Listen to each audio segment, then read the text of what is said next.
This is Autoline Daily, the show dedicated to enthusiasts of the global automotive industry. The Biden administration made headline news by slapping a 100% tariff on imported Chinese cars. But as the dust starts to settle on that announcement, it's becoming clear that the companies that will be hurt the most are General Motors and Ford. They import the most Chinese cars into the U.S. The Buick Envision is made in China and is the second best-selling car in Buick's lineup. The Lincoln Nautilus is the best-selling Lincoln by far, and it too is made in China. So now the question is, will GM and Ford raise the prices of those models or just eat the tariff? And here's another question about those tariffs. What happens if Chinese automakers start building cars in Mexico or Vietnam and start shipping them to the U.S.? Vietnam has a free trade agreement with the U.S., so Chinese automakers could easily skirt those tariffs by making cars in Mexico or Vietnam and ship them to the U.S. Reuters and Bloomberg both report that U.S. officials are pressuring Mexico not to provide Chinese automakers with any kind of subsidies to build assembly plants there. And they're also looking at ways to block Chinese cars coming in from other countries. And right on cue, BYD officially launched its PHEV pickup truck in Mexico, priced at $53,400. Not only does the front end kind of resemble the Ford F-150, it's about $1,500 cheaper than a base Ford Lightning. BYD's plug-in pickup, called the Shark, comes with dual electric motors coupled to a turbo 1.5-liter IC engine. Combined, they provide 429 horsepower. The truck has a 5,500-pound towing capacity and can carry a 1,841-pound payload. BYD says the Shark will compete worldwide against the Ford Ranger and Toyota Hilux, and the next place it debuts will be in Australia. Uh-oh, did a bunch of car companies just get caught lying? Back in 2014, 8 automakers signed a voluntary pledge for privacy standards and said they would only provide data to government entities with a warrant or court order. With cars becoming more connected and collecting more data, privacy is a real concern. Now, Democratic Senators Ron Wyden from Oregon and Ed Markey from Massachusetts are accusing the 8 automakers of misleading customers about giving vehicle location data to police. They say that Toyota, Nissan, Subaru, Volkswagen, BMW, Mazda, Mercedes-Benz, and Kia told lawmakers that they would provide data to police without a warrant or court order and with just a subpoena. So the senators are accusing the automakers of being misleading, and they wrote a letter to the Federal Trade Commission encouraging it to investigate the companies. Hey, remember those pre-COVID predictions that EVs were going to cause a global oil glut by 2024? Well, it's not happening, at least not yet. Bloomberg reports that global gasoline demand this summer will be higher than it was in 2019. Intrepid's NeoVi Pi, allowing automotive engineers to interface, capture, and monitor vehicle data using Raspberry Pi.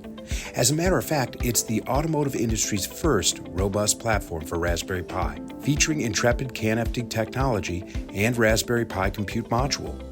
The NeoVi Pi is designed for automotive environments, allowing use with relative power ranges and applications.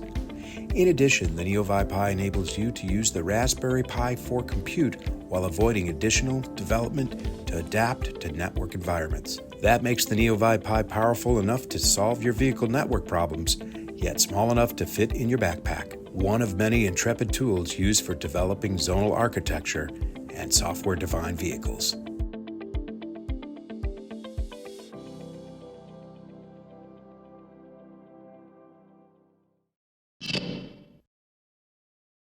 Finally, the Chevrolet Equinox EV is on sale now in the U.S. The base version starts just under $35,000, not including destination charges. However, the base model is not going to be available until later this year. The one you can order now starts just over $43,000. You know, when Chevy first introduced the Equinox EV, it promised a starting price around $30,000, but it does qualify for the full $7,500 federal tax credit, and that drops the base price to about $27,500. You know, the Chinese market is becoming so brutally competitive that one car maker is throwing in the towel and is dropping out of the market. But it's a Chinese automaker, Aiways. The company says it will now focus on Europe instead. Aiways sells two models, the U5 and U6 crossovers, but last year it stopped production because they weren't selling very well. It also ran out of cash to cover operating and development costs, so Aiways is planning to go public in the U.S. via a SPAC merger with Hudson Acquisition to raise money. But the company's only valued at around $400 million, which is chump change in the auto industry. And while Aiways will not sell its cars in China, it's still going to make them there. Hyundai's luxury brand, Genesis, which is growing strongly in the U.S., is expanding the number of standalone dealerships it has. The brand recently opened 26 new dealerships, bringing its total to 35, and by the end of the year, Genesis aims to have more than 40 standalone dealerships in the U.S. Genesis is looking to become more independent from Hyundai, and the standalone dealers are part of that strategy, and undoubtedly, they're going to help boost sales. Wow, there is a fascinating story in Reuters that provides the inside story of how and why Elon Musk fired everybody involved in the company's Supercharger network. It says those operations previously reported to Drew Baglino, a top Tesla executive, who quit unexpectedly in late April. His replacement, Rebecca Tanucci, met with Musk to present her plan to greatly expand the charging network.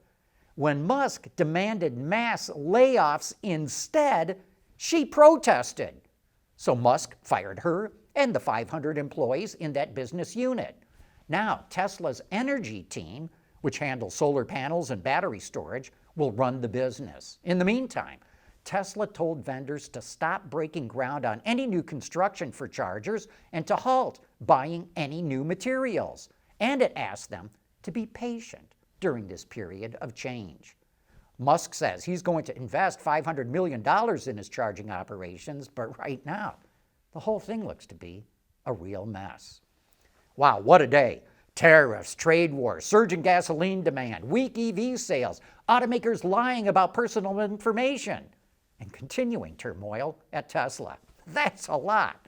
But it also brings us to the end of today's report. And by the way, if you haven't done so already, would you please subscribe to our channel or our daily email blast? Thanks, and we'll see you tomorrow.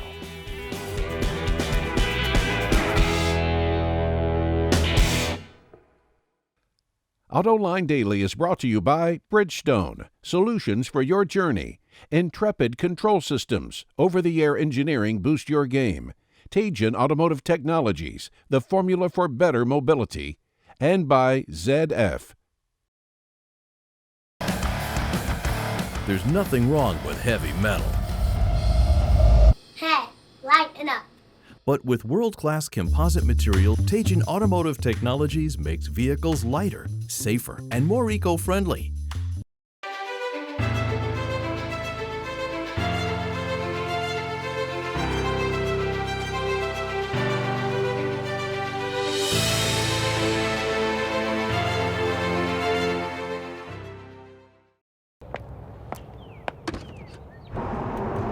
When the peace and quiet of your morning commute is as comforting as your morning macchiato. That's what really matters. Bridgestone Turanza EV tires. Less noise for more quiet comfort.